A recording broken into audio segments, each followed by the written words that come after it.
Well, hello everybody. Welcome to another daily dose of gaming news and all that good stuff. And okay, from YouTube, again, I always post on the blogger site and on Patreon for extra support. And of course, everything is uploaded on Rumble. What I will do with Rumble, I'm going to basically publish everything from Weevil Within. And I will now start with the Void Busters. I will start uploading them and make it public so I can chug along, given that it's not need to be in sync with YouTube channel because I already finished them here. Again, it's a matter of syncing. The issues that I had with longer videos, it didn't sync, so I'm just going to re-upload the Void Busters gaming series there. It might get a little bit busy here there on Rumble, but yeah, I want to get along so I can start afterwards to sync up with XCOM 2 episodes. Given that in Rumble it is, I managed to get around and do the synced episodes in YouTube because I started from the first episode, so it's easier for me. And later, of course, is going to publish the second episode here on YouTube and also on Rumble later on by the end of my day, in terms of how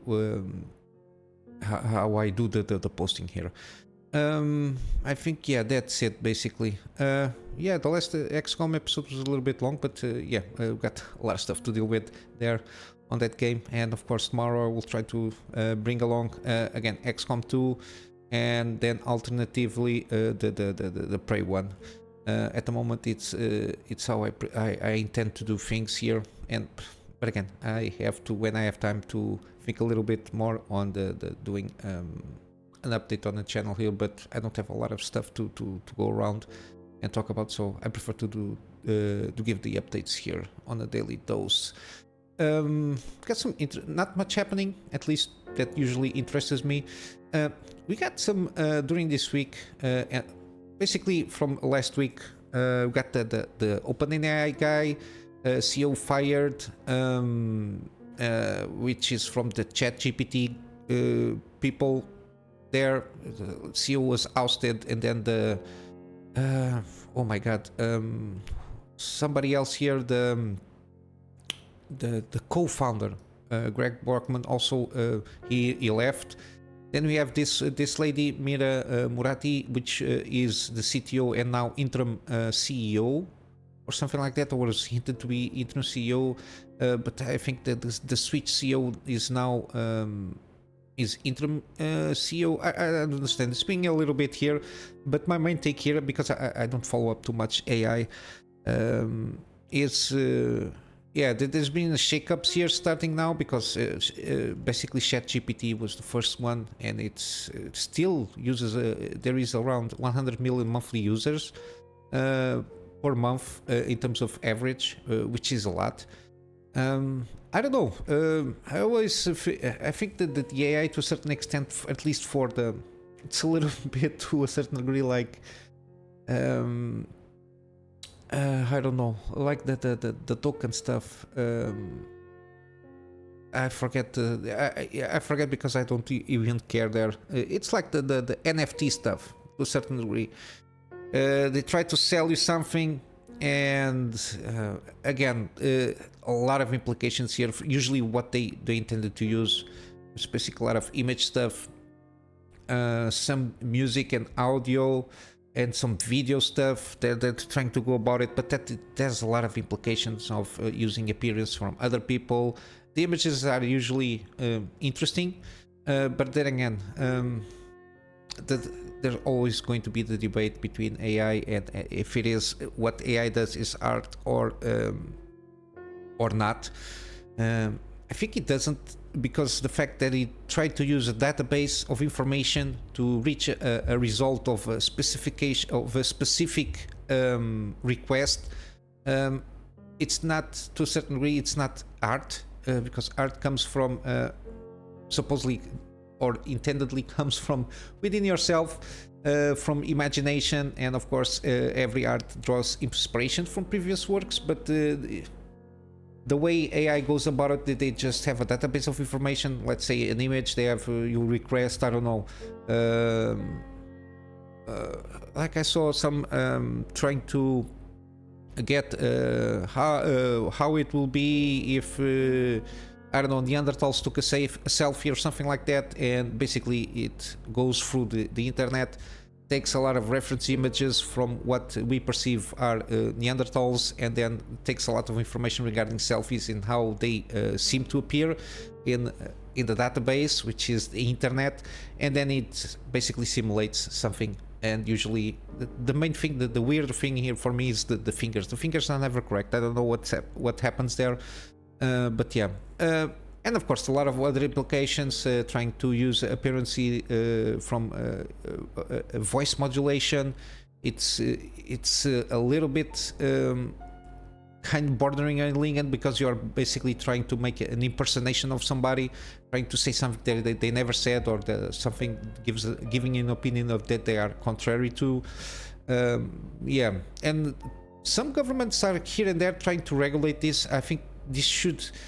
Elon Musk, to a certain extent, had as a huge point, which is it has to be regulated properly with a good framework, and that framework, again, that's why supposedly you have think tanks, but in this day and age, I only see when news coming around think tanks, it's all about going to war with everybody, which is, and trying to manipulate people all over the place instead of trying to get frameworks of working and understanding regarding certain situations. AI is one of them.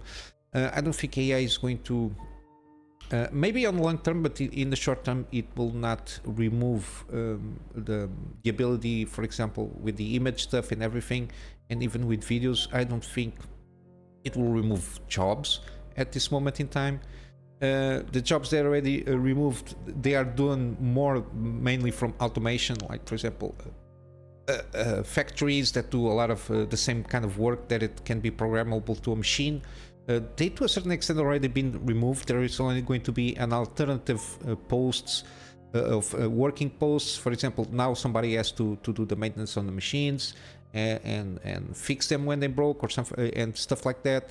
But yeah, even Q&A quality assurance regarding those things supposedly should have a little bit more to pay attention on those.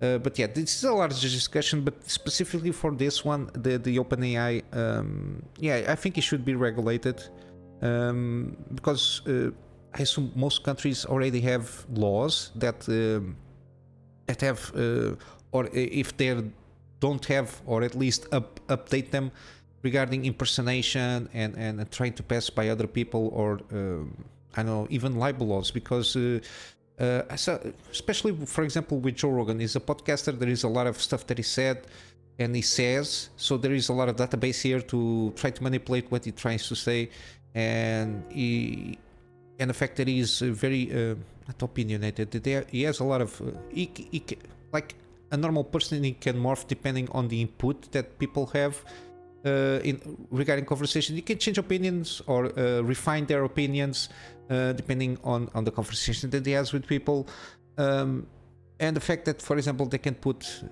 a personality like Joe Rogan and make him say stuff that he never said, or even like he never thought of. It's can be described as a libel, so basically, or slander. I don't know which in terms of legalese, what kind of definition it is.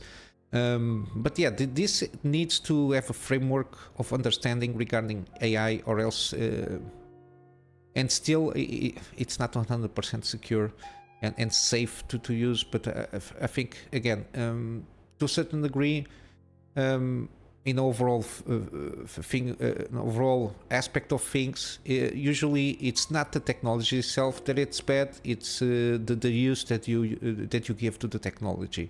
It can be for good, or at least intended for good, or for bad purposes, like TNT was one of those things. You got medicines that that technology can be used for good or for bad. A lot of stuff here, but yeah, it's a little bit of other kind of more open and long format discussion. But yeah, it seems that there's, I still don't understand very well what happened for this to happen, regarding the fact that they fired, I think it's a board of directors that fired the CEO. I really don't understand very well. It seems at least the higher ups. I heard some rumblings that the like working conditions inside the company were not the best. I'm not understand very well because I was not kept on par with that. But it seems at least the higher ups, like co-founders, CTOs, and all those big wigs there, they were all in favor with Altman, how he was directing things inside the company. So I don't know. I will try to get some kind of more information here. And given that the fact this is very recent, and as you know, there is always somebody that is going to tell something that from their point of view, or some I don't know, reps from the company might say something that it might not exactly what happened. But yeah, I will try to figure out if something very important happened there because of industry shaking stuff. Because don't forget, a lot of Nvidia and to a certain extent AMD's and even Intel sales and how they manage their business is revolving around a lot of AI usage and the software, and of course a lot of machine. How do I say it? Machine automation. I forget the. Usually it's not even AI stuff. It's not sometimes not even being used in the proper terms. Machine automation. I forget the correct term. Machine learning kind of things there. So it's basically scripts or like, for example, Google algorithms, which have some parameters to work with. That is not AI. AI is completely different. Supposedly AI, it's artificial intelligence. Intelligence has to be to a certain degree self-aware, which at this point in time, I suppose it didn't happen. Hopefully it will never happen for me, or else we will be in big trouble. But again, it's a conversation for another time. Regarding industry-wise kind of a thing here, we got Steam that is finally adding official support for DualShock and DualSense controllers, which is great. Before been using I've got like a cheap controller, cheap to a certain degree because it's from Turtle Beach. It's one wired one, Reactar, something like that. I think it cost me like equivalent like $20 or so. It's something just to have something to play stuff. Usually Dark Souls and this kind of games, they are very well optimized for controller, and I like this kind of games to be used with controllers. But usually I always prefer the layout of PlayStation controllers. I don't know if it is because the first console that I had was PlayStation 1, then afterwards PlayStation 2, and the fact that I even more used to it, using like the PlayStation layout, the thumb stuff here. I've been using this. It has an Xbox layout. I can't handle it, but it's always weird to have one thumb higher than the other. I don't know. Something that it's, I don't know, muscle memory or something like that. But yeah, they basically had, at the moment, it adds support, full support at least from Steam. And we have got a lot of here, like, oh my god, percentages of people that use Xbox controllers, PlayStation models and everything. But they have a new classification for when you see the game, if it supports or not controller, what kind of controllers. And again, it's some of them need a controller, and they basically you have a listing of which kind of supported controllers. Now it's more more detailed, sorry, than it was before. Basically, support will specify full or partial controller support, differentiating USB and Bluetooth connections for DualSense and DualShock. What this means is that games with full controller support indicate almost all in-game actions and interactions seamlessly. So there is not going to be like supposedly a button appears that the button does a function and afterwards does another function. I think now it's getting a little bit better. This encourages me to check, I don't know, even like a PlayStation 3 controller for me, it's fine. I don't need all the things. It's more about the layout. Usually it's more about the layout for me. But I think even a PlayStation 4 controller or something like that, it's I would like to try one of these, but it's getting too expensive to buy. I don't know, $200 or something for a controller. It's too much for me. And the only thing that I don't like the PlayStation controllers is the lack of battery life, or you have to charge. It's like 5 to 6 hours only, give or take. And usually Xbox controllers are a little bit better in terms of battery range, not range, battery autonomy. But yeah, at least with PlayStation, with one of the bigger things here, you have to do a lot of tweaking around. Supposedly now it works within Steam, and in terms of all the games that you play within Steam, you have I don't know, a software that supports the controllers themselves. Regarding other stuff, we got Starfield again. The update was in beta for Steam. Supposedly now it's officially out, which is with the frame rate support, improved GPU optimization, and more. Again, got a lot of stuff here. Again, this is not going to fix, or any update for that matter. It's not going to fix one of the big complaints per se throughout the game, which is the loading screen fast there. Every time you and the navigation itself, how you supposedly navigate between worlds and even between locations, it's a little bit tricky there. But yeah, at least they are optimizing within the framework that they made the game, which is in terms of performance stability. Supposedly there were some memory leaks issues there, which is being patched in some instances. GPU performance optimizations. This will be more impactful on higher end cards, so I suppose the 4K 60 frames and up will be possible. Improve render threading model, improving CPU usage. Okay, most notably on higher end systems. Usually it's better. It's not better. It's more easier to go about the higher end models because it's like the ceiling in terms of performance instead of starting down, which can be older, very old CPUs and GPUs. But yeah. But seems that they are, even in terms of gameplay, you got now you can eat the food instead of just putting in your inventory, then through the inventory consume the food. Just a stealth, got a lot of fixes, regarding some, I suppose, some quests and everything. And we got again graphic stuff improved here. But yeah. It is what it is. And regarding something that is incoming and not so good, Suicide Squad Kill the Justice League supposedly is going to hold alpha test under NDA next week. I think it's going to throughout from 30th November to 4th December. You still can apply to see if you can be selected for this at this URL. Yeah, they are still going for closed alpha with the game supposedly launching, even though it's been delayed, I don't know how many times. I think in February next year. Yeah, 2nd February. So we got like 2 months basically. The game is launched. They are still going to try out to test in terms of closed alpha the network. Again, supposedly only a small slice of the campaign will be available, with the additional caveat that it does not represent the final experience as the polish phase is still ongoing. Yeah, this is mainly because this is their first game, Rocksteady, that they never did like anything with online stuff, so I guess they're trying to get around that issue.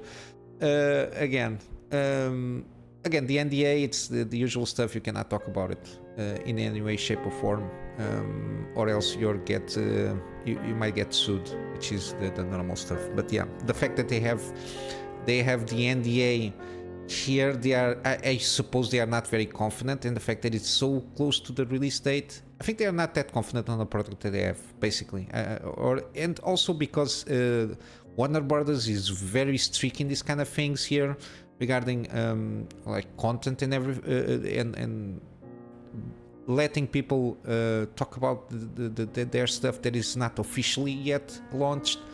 I think they are very strict on that thing, and of course the fact that they don't trust too much on the products that they have. They spoke about also that they're trying to enforce that Wonder Woman is not going to be his game as service, but I'm sure it's going to have a lot of online stuff there for sure. But that's another story for another day. We'll see how it goes. It's still a game that will come out only maybe end of next year or 2025. I'm not remember when it's supposed to come out. This one is closer, 2 months. This is basically an MMO to a certain degree, so they're still doing closed alpha. It's not even closed beta or trying to stress test the servers there. I don't know how this is going to work out. This is going to be delayed again if it continues like this. Closed alpha 2 months before and still on polish phase. Yeah, it's not going to work very well. But yeah, this is all the news that I have for today. Got some deals here. Nothing from Steam. All the Steam deals here are basically over when the time of publish. Here on GOG I found some still 10 hours, should be at least 8 hours at the date of publishing the video here, so you might have some time still for this ones, for these deals, and all of them are around the same time frame here, which is Alan Wake, $5, pretty good deal here. I don't think it has any of the, yeah, it doesn't have any of the DLC here. It's like the base game here, but it's still pretty decent. I do recommend buying the remastered version from Epic Game Store. I didn't find anything there. I usually don't search there in terms of games, but yeah, Alan Wake franchise is a little bit stuck on Epic Game Store at the moment. Got the Talos Principle, seems pretty decent puzzle game here. At least from the reviews and the fact that it's been out for a while. I think the second game has been announced. Yeah, it's been announced. I don't know how many months ago, but I remember seeing something regarding Talos Principle 2. It's always been a reference point in terms of games and in terms of puzzle games, so I leave it here, 85% off. We got wallworld on GOG.